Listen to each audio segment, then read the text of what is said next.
थू थू थू थू थू थू, क्या बेस्वादी चाय बनाई है। इतनी कड़वी चाय कौन बनाता है, और चीनी तो ऐसे भरकर डाली है जैसे तेरा बाप गांव से चीनी के बोरे भरकर लाया हो। अब खड़ी खड़ी मेरा मुंह क्या देख रही है, जा दूसरी चाय बना कर ला, भिखारिन कहीं की। तुम्हें ही शौक था माँ गरीब घर की लड़की को बहू बनाकर लाने का। मैंने कहा था कुछ दिनों में मेरी बड़ी कंपनी में नौकरी लगने वाली है, किसी अमीर लड़की को बहू बना लेना। पर माँ को चाहिए थी एक सुशील संस्कारी घर के कामकाज करने वाली बहू, जो हमेशा इनकी हाँ में हाँ मिलाए। अब अपनी जान पहचान वाली से बात करके शादी तो करवा दी, पर दहेज में क्या मिला? बाबा जी का ठुल्लू। अब क्या करूं ये बताओ तुम दोनों। अब आप कुछ नहीं करोगे, जो करना है मैं करूंगा। बस अब मेरी जॉब 1.5 लाख की लगी है, इसे घर से निकाल फेंकूंगा और कोई अमीर पैसे वाली लड़की को तुम्हारी बहू बनाकर लाऊंगा। कल मेरी नौकरी का पहला दिन है, बस बॉस अच्छा हो। सुनैना, सुनील की पत्नी, आज जो उसके हालात हैं उन्हें देखकर कोई नहीं कह सकता कि ये वही सुनैना है जो 6 महीने पहले इस घर में बहू बनकर आई थी। सुनैना के चेहरे की चमक तो उसी दिन खो गई जब आते ही उसे चूल्हे चौके में झोंक दिया गया। अगले दिन सुनील नौकरी के लिए जाने लगा, तभी सुनैना आ गई। उसके हाथ में एक कटोरी थी। सुनिए, आज आपका नई नौकरी का पहला दिन है, ये दही चीनी खाकर जाइए, दिन अच्छा जाता है। हट आगे से, तेरा मनहूस चेहरा सामने आ गया। अब तो मेरा दिन अच्छा जाए ना जाए, पर बुरा जरूर जाने वाला है। कल मुही, क्या जरूरत थी मेरे बेटे के शुभ काम में जाते हुए रास्ता रोकने की? आज मैं तुझे नहीं छोड़ूंगी, बेशरम बेहया। माँ तुम इसे मार मार कर आज अधमरा कर ही देना, ताकि आगे से ये ऐसा दोबारा करने की कोशिश भी ना करे। मैं ऑफिस जा रहा हूँ, मुझे लेट हो रहा है। सुनील ऑफिस चला गया। पीछे से सुनैना की सास ने उसे बहुत मारा। सुनैना कमरे में जाकर रोने लगी। इधर सुनील ऑफिस पहुंचा तो उसे पता चला कि बॉस आदमी नहीं औरत है, वो भी एक खूबसूरत मॉडर्न बॉस जो उस कंपनी के मालिक की बेटी है। शीना नाम है मेरा। डैडी को लंदन में कुछ टाइम के लिए प्रोजेक्ट पर काम करना है, इसलिए अगले कुछ महीनों तक इस ऑफिस की बॉस मैं हूँ। वैसे घबराओ नहीं, मैं वो सख्त मिजाज वाली बॉस नहीं हूँ, वो मेरे डैडी हैं। शीना को सुनील धीरे धीरे पसंद आने लगा और वो बहाने से बार बार उसे अपने साथ काम के लिए बुलाती रहती थी। एक दिन बारिश बहुत तेज थी। शीना अपनी कार से घर जाने वाली थी, पर उसकी कार रास्ते में खराब हो गई। सुनील उसी रास्ते से बाइक पर घर जा रहा था। उसने शीना को साथ चलने के लिए कहा। शीना जी, मेरा घर पास में ही है, जब तक बारिश नहीं रुकती आप कुछ देर मेरे घर रुक सकती हैं। ओह, थैंक यू सुनील। बैठो बेटी, आओ यहाँ बैठो। पूनम, जाके एक तौलिया ले आ, और हाँ, भाभी को बोल दे कि गरम गरम अदरक वाली चाय बना लेगी। भाभी? मेरी बहू, सुनील की पत्नी। ओह अच्छा। कुछ देर बाद जब बारिश रुक गई तो शीना जाने लगी। सुनील छोड़ आएगा बेटी, इतनी रात में अकेले मत जाओ। हाँ चलिए, मैं आपको छोड़ देता हूँ। रास्ते में शीना बाइक पर बैठे बैठे सुनील को पकड़ लेती है। सुनील, मुझसे शादी करोगे? शीना जी आप? हाँ सुनील, मैं सच में तुमसे शादी करना चाहती हूँ। तुम अपनी उस गरीब भिखारन पत्नी को तलाक दे दो और मुझसे शादी कर लो। शीना करोड़पति बाप की इकलौती बेटी थी। सुनील ने घर जाकर माँ और बहन को ये बात बताई तो दोनों खुशी के मारे उछल पड़ी। तू शादी के लिए हाँ कह दे, देर मत कर बेटा, अब तो करोड़ों में खेलने के दिन आ गए हैं।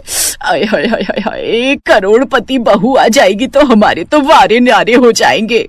भैया हाँ कह दो और भाभी से तलाक लेकर शीना से शादी कर लो। ठीक है, इस मनहूस से तलाक लेकर जल्द ही शीना से शादी करता हूँ। बहुत गरीबी में दिन गुजार लिए, अब अमीर आदमी बनना है। आप मुझे तलाक दे देंगे, पर मेरी गलती क्या है? तेरी सबसे बड़ी गलती ये है कि तू गरीब है। तू तो 1 रुपया भी नहीं लाई। अब तेरी जगह करोड़ों में खेलने वाली बहू इस घर में आएगी। सुनील और उसके परिवार वालों के मन में पैसों का लालच आ गया था। सुनील ने सुनैना को तलाक देकर शीना से शादी कर ली। सुनैना अपने पिता के पास गांव वापस चली गई और घर में एंट्री हुई अमीर बहू की। शीना के हाथ में एक बड़ा बैग था। माँ जी, शादी इतनी जल्दी में हुई कि पापा आपके और पूनम के लिए दहेज के कपड़े गहने नहीं बना पाए, इसलिए उन्होंने आप दोनों के लिए ये 1 करोड़ रुपए भेजे हैं। 1 करोड़ रुपए? अरे अरे, इसकी क्या जरूरत थी बहू, हमें तो साक्षात लक्ष्मी मिल गई, हमें और क्या चाहिए। माँ, भाभी इतने प्यार से दे रही है तो रख लेते हैं ना। भाभी, आज मैं आपके लिए बढ़िया सा खाने का कुछ बना देती हूँ। उस दिन के बाद शीना ने ससुराल वालों को अपनी उंगलियों पर नचाना शुरू कर दिया। उसकी सास और ननद दोनों उसके आगे पीछे घूमती रहती थी।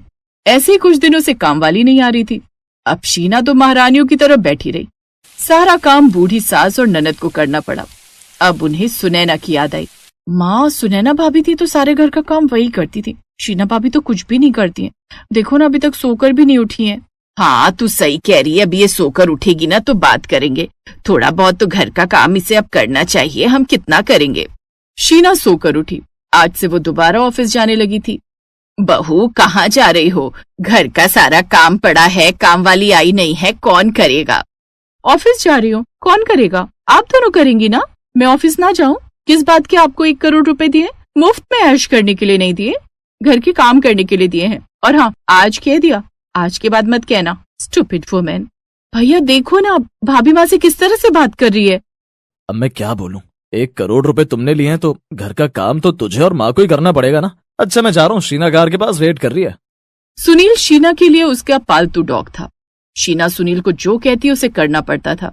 सुनील, तुम्हें पता था ना आज हमारी एक बहुत इंपॉर्टेंट मीटिंग थी और तुम ये कैसे कपड़े पहन कर आ गए हो? जाओ चेंज करके आओ। मैंने तुम्हारे लिए न्यू कोट पैंट मंगवाया है, वो पहन कर आओ। और हाँ, घड़ी की सुई 12 पर आने से पहले बाहर आ जाना, वरना मैं कार लेकर चली जाऊंगी। पर शीना, ये कपड़े भी तो अच्छे हैं। जितना कहा है उतना करो, ज्यादा सवाल जवाब करने की जरूरत नहीं है। सुनील अंदर गया और फटाफट से कपड़े चेंज करके बाहर आया, पर शीना तब तक ऑफिस जा चुकी थी। हेलो शीना, कहाँ हो?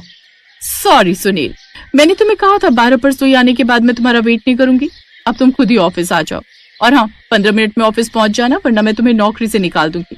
ये अलग बात है कि तुम मेरे पति हो, पर ऑफिस में मैं तुम्हारी बॉस हूँ। पर 15 मिनट में मैं ऑफिस कैसे पहुंचूंगा? Hello hello. सुनील परेशान हो गया था। वो तेजी से सड़क की ओर दौड़ने लगा। उसे कोई ऑटो या टैक्सी दिखाई नहीं दी। सुनील ने काफी महीनों से अंदर रखी हुई अपनी बाइक बाहर निकाली और उस पर ऑफिस जाने लगा। पर अचानक रास्ते में सुनील का बड़ा एक्सीडेंट हो गया। ये सब जल्दबाजी में हुआ था। सुनील को बहुत चोटें आई और सुनील दोनों पैरों से अपाहिज हो गया। शीना ने सुनील से उसी समय डिवोर्स मांगा।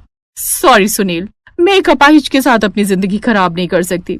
मैं करोड़पति लड़की हूँ, मुझे तुमसे बेहतर लड़का मिल जाएगा। शायद ये मेरे बुरे कर्मों का फल है। मैंने सुनैना के साथ गलत किया और आज मेरे साथ जिंदगी गलत कर रही है। मैं खुद तुम्हें तलाक देना चाहता हूँ शीना। मुझे तुम्हारे जैसी लड़की की कोई जरूरत नहीं।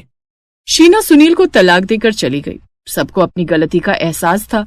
माँ, हम दोनों ने भी बहुत बड़ी गलती की। सुनैना भाभी को घर से निकाल दिया, पर वो कितनी अच्छी थी। हाँ, आज सुनील के दुख में अगर वो होती तो अपनी जान लगा देती सुनील को ठीक करने में।